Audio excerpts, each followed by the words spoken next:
राधे राधे, जय श्री कृष्णा, हर हर महादेव।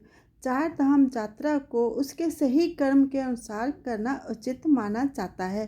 सही कर्म के अनुसार चार धाम यात्रा पर उसका पूरा फल आपको प्राप्त होता है। चार धाम यात्रा कहाँ से शुरू करें और कहाँ खत्म करें, क्या है इसका सही कर्म? बता दें कि चार धाम यात्रा को उसके सही कर्म के अनुसार करना उचित माना जाता है। सही कर्म के अनुसार चार धाम यात्रा हमेशा यमुनोत्री धाम से शुरू की जाती है।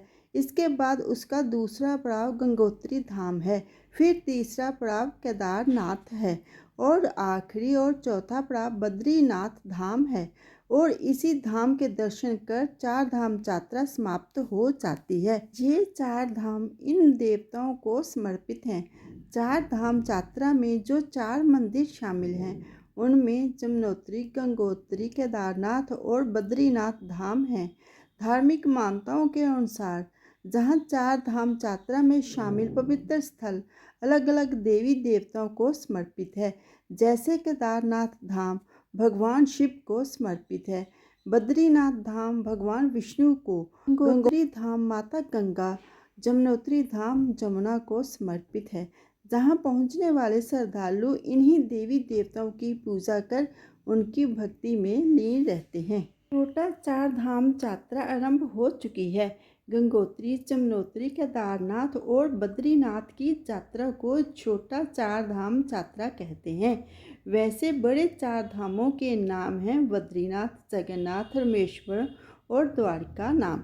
चार धाम की यात्रा करने से मिलते हैं अनेक फल। चारों ही स्थानों पर दिव्य आत्माओं का निवास माना गया है। ये बहुत ही पवित्र स्थान माने जाते हैं। केदारनाथ को जहाँ भगवान शंकर का आराम करने का स्थान माना गया है, वहीं बद्रीनाथ को सृष्टि का 8वां वैकुंठ कहा गया है, जहाँ भगवान विष्णु 6 महीने निद्रा में रहते हैं, मतलब 6 महीने सोए रहते हैं और 6 महीने जागते हैं। यहाँ नर नारायण विग्रह की पूजा होती है और अखंड दीप जलता है, जो कि आंचल ज्ञान ज्योति का प्रतीक है। नर और नारायण पर्वत विष्णु के 24 अवतारों में से एक नर और नारायण ऋषि की जय तपोभूमि है। उनके तप से प्रसन्न होकर केदारनाथ में शिव प्रकट हुए थे। दूसरी ओर बद्रीनाथ धाम है, जहाँ भगवान विष्णु विश्राम करते हैं। कहते हैं कि सतयुग में बद्रीनाथ धाम की स्थापना नारायण ने की थी। चार धाम यात्रा से मिलते हैं शुभ फल। नंबर 1, पाप हो जाते हैं नष्ट। इस यात्रा को करने से मनुष्य के सारे पाप नष्ट हो जाते हैं। नंबर 2, जन्म मरण से मुक्ति मिलती है। कहते हैं कि इस यात्रा में मृत्यु को प्राप्त हो जाना सबसे शुभ माना जाता है। व्यक्ति को जीवन मुक्ति प्राप्त हो जाती है। बद्रीनाथ के बारे में एक कहावत काफ़ी प्रचलित है कि जो जाए बद्री वो ना आए औदरी, अर्थात जो व्यक्ति बद्रीनाथ के दर्शन कर लेता है उसे पुण्य जानी गर्भ में नहीं आना पड़ता है। शिव पुराण के अनुसार केदार तीर्थ में पहुंचकर वहां केदारनाथ ज्योतिर्लिंग का पूजन कर जो मनुष्य वहां का जल पी लेता है उसका पुनर्जन्म नहीं होता है। नंबर 3, बढ़ता है अनुभव। चार धाम यात्रा से हमें नए नए अनुभव होते हैं, हमारी स्मृतियों और सोच बढ़ती है, हम शिक्षित होते हैं। नंबर 5, प्रकृति के होते हैं दर्शन। यात्राओं से हम ये देख पाते हैं कि धरती कैसी है, प्रकृति कैसी है, शहर, गांव और कस्बे कैसे हैं। नंबर 6, संस्कृति के होते हैं दर्शन। यात्राओं से हमें भिन्न भिन्न संस्कृति और धर्म की भाषा, भूषा और भोजन का पता चलता है। यात्राओं से ही जान सकते हैं कि लोग कैसे हैं, उनके विचार कैसे हैं और अंत हम ये निर्णय ले सकते हैं कि हम कैसे हैं। यात्राओं से जीवन में कई तरह के रंग भर जाते हैं। अंत यात्राएं करते रहना चाहिए। नंबर 7, तीर्थ यात्रा करने से व्यक्ति को हर तरह की जलवायु का सामना करना पड़ता है, जिसके चलते वह सेहतमंद बनता है और नए नए अनुभव प्राप्त होते हैं। पहाड़ों पर शुद्ध हवा से नए जीवन का संचार होता है।